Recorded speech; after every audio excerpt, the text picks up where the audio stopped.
Now, we in Rochester are lucky for many reasons. I'm not talking about the weather, obviously. But our elected officials who represent us, who reside in this building, are supportive of the amendment process. Yeah, but, and the but is, politicians have a political calculus, and they can't go out on a limb unless they think they have their constituents behind them. So that is our job, to get behind them. Now, I would have loved to have had Senator Schumer out here, and Congresswoman Slaughter out here, and Senator Gillibrand out here, but unfortunately, we are at the beginning stages of this amendment process. So it'll take some time for them to realize that we are there behind them. But they have, the good news is, they have issued statements of support. And I'm going to have another member of Move to Amend, Kate Kressman-Kehoe, come up here and read those statements right now. Kate.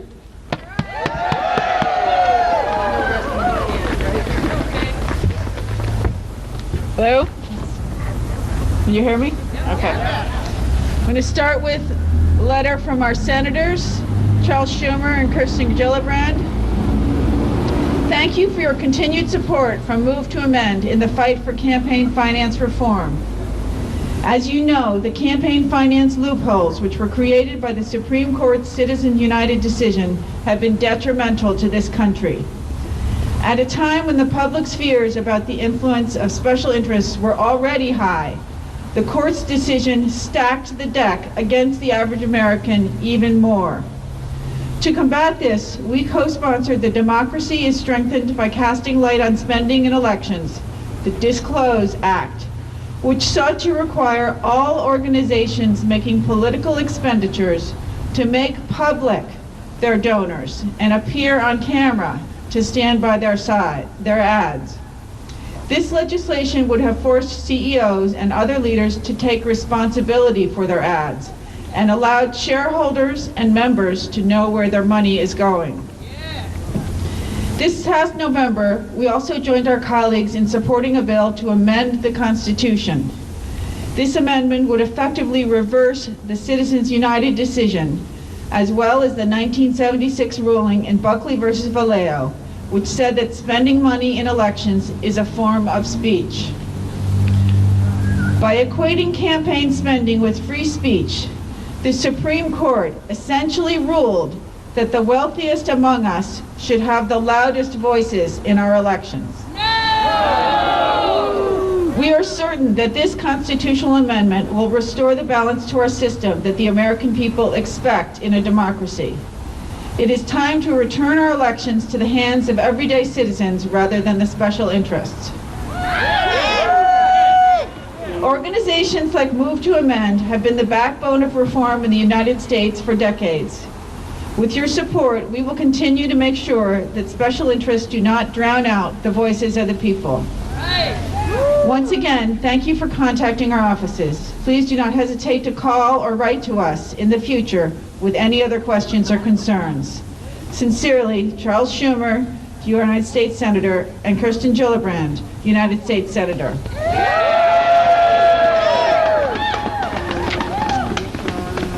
Now I have a... I'm sorry. All right, now I have a letter from Louise Slaughter. Dear friends, thank you for contacting me to express support for a constitutional amendment that would end corporate personhood. I appreciate hearing from you on this important matter, and I'm glad we agree. I share your concern about the influence of corporate money in politics and the troubling notion of giving corporations individual legal rights, which is why I am co-sponsor of 3 constitutional amendments that would address the issue of corporate personhood.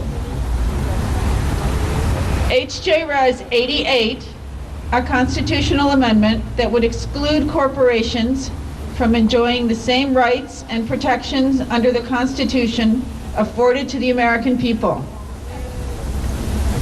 H.J. Res. 78, a constitutional amendment that would reverse the flawed Supreme Court decision in Citizens United, and H.J. Res. 90, a constitutional amendment that would ban corporate campaign spending, end corporate personhood, and overturn Citizens United. As you know, the Supreme Court decision in Citizens United versus Federal Election Commission overturned a century of legal precedent by holding that unlimited corporate spending in elections was protected by the First Amendment. The court's ruling unleashed a torrent of previously restricted spending by corporations to influence political campaigns.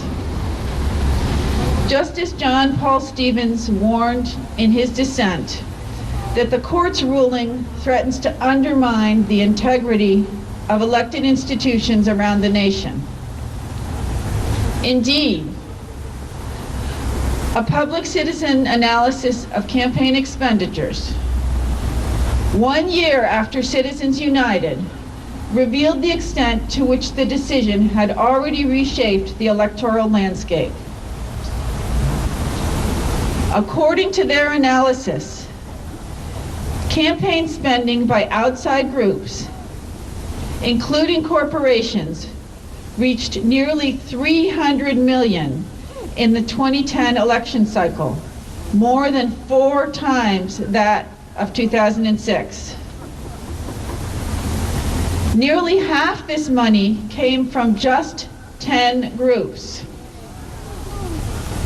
And groups that did not provide any information about their sources of money collectively spent $135.6 million. 46.1% of the total spent by outside groups. I'm tempted to read that last sentence again because it just kind of blew me away. Would you like to hear it again? Yeah, okay. Campaign spending by outside groups, including corporations, reached nearly $300 million in the 2010 election cycle, more than 4 times that of 2006. Nearly half this money came from just 10 groups. Okay, 10. And groups that did not provide any information about their sources of money collectively spent $135.6 million, 46.1% of the total spent by outside groups. Our nation has long recognized the need to protect our political process from the corrosive effect of corporate money.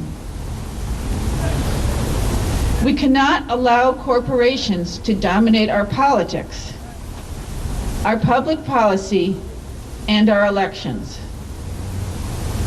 To do so would undermine American democracy by drowning out the voices of ordinary citizens. Sincerely, Louise Slaughter, Member of Congress.